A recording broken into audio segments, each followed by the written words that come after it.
How do you do it? How do you create the best chance scenario at getting your offer accepted?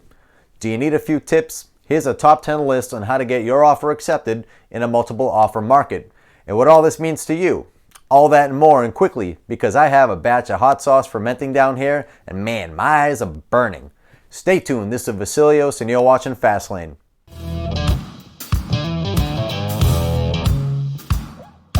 If this is your first time on this channel and you want to get the latest actionable tips from a local realtor that actually save you time, save you money, and result in a smooth real estate deal, give us a like, hit the subscription button below, and smack the bell icon so you don't miss any content.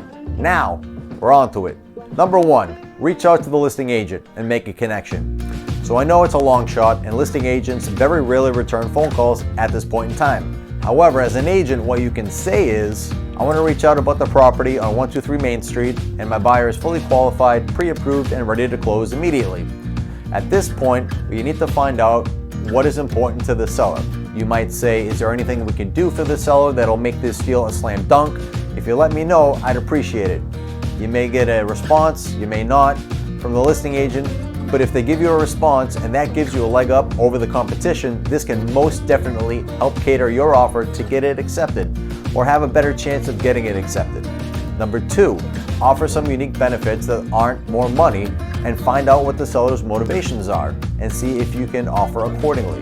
So now, besides the highest price that you can offer, is you can potentially pay for the seller's taxes, offer to pay for their title fees, pay for their moving costs. Maybe offer a rent-back situation so that when they close, they can recover the money from the sale and use that on their next home purchase. So at this point, you're trying to accommodate the seller without offering too much more money than needs to be and actually increasing the sales price.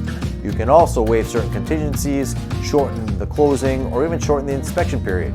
Now, number 3, know the comps in the area. This one's pretty obvious, but in such a volatile market, it's difficult to really nail down a proper sales price with inventory so limited and homes being sold for so much above asking price. You really need to offer a proper value for the seller's home. So this all comes down to your agent being able to survey the area and get a very detailed plan and offer approach before jumping in with offers. Number 4, offer no or low closing costs. Many times, the buyers wind up asking for payment of closing costs at the closing from the seller. Now, when you ask for closing costs, that actually comes off the top of the sales price, and the sellers know this. So another way to come in at it is make your offer more interesting by asking to pay for the seller's closing costs. A little unconventional, however, this is also a way to sweeten the deal for the seller and get your offer accepted. Now, number 5, get your offer in early and first. You have, I'm sure, heard the saying, the early bird gets the worm. While the same applies, getting your offers in, being first in line and getting your offers accepted is huge, just as it is being first in line to see the home when it comes on the market. Now, your offer may not be accepted immediately, but the seller will know that you were the first one to place an offer and that you were serious enough to be the first to place an offer, and they will most certainly take that into consideration. Number 6, shorten the time of due diligence. Now, due diligence is in all contracts, and it is the time that gives you the chance to do your inspections and to determine if there is anything wrong with the property, etc. In the state of Mass, you have 10 days to do so, but I would never advise a client not to do an inspection, but it has been common practice to waive such contingencies. However, a middle ground would be is to guarantee that you can get your inspection done in a shorter time frame, say 3 to 5 days. Shortening that time of due diligence period might be the slight edge you need to get your offer accepted over others. Number 7, go with a local lender. So now we all see the ads, Quicken Loans pops up on the TV, and you're tempted to hop on the internet there and get an instant pre-approval. Well, let's just say you have a far greater chance getting your loan underwritten and approved going with a local lender. You want someone that you can meet and maybe even walk into their office and talk to them. Someone that is trusted in the community, and most certainly someone that you won't need to call into a call center in order to get a hold of someone. And that someone might be different every single time you call. So when a seller sees that you're going with a local lender that is proven and trusted in their community, more likely to choose your offer over someone that might be using another website/online lender. Number 8, escalation clauses. Now, this is a clause in which you could put in your offer. So in the event of 2 offers that have the same offer price, you would have a clause inserted into your offer to which your offer will incrementally go up to a determined amount, up to a certain level.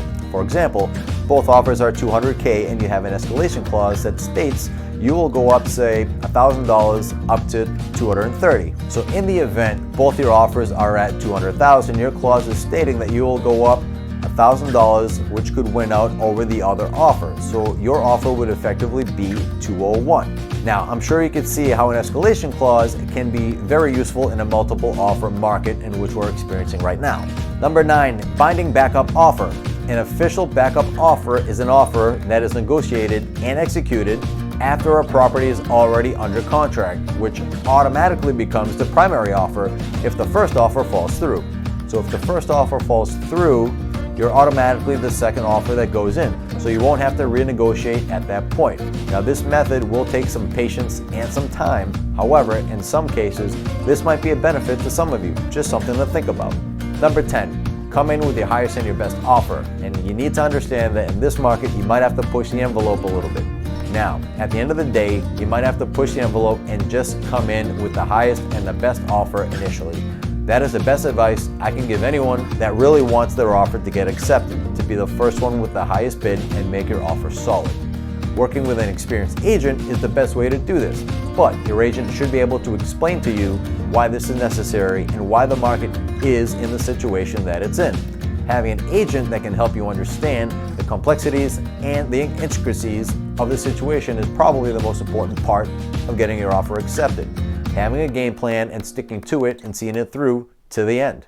Now guys, if there's anything in the world you want to talk about or have a question, reach out anytime. No obligation, really. 508-821-8835. Could be a weather, could be about cars, real estate, whatever. Now, if you liked this video, then check out these at the top of your screen. And if you need a guy like me, I have a guy like me's info in the description below. As always, thank you for watching. I'll see you in the next one.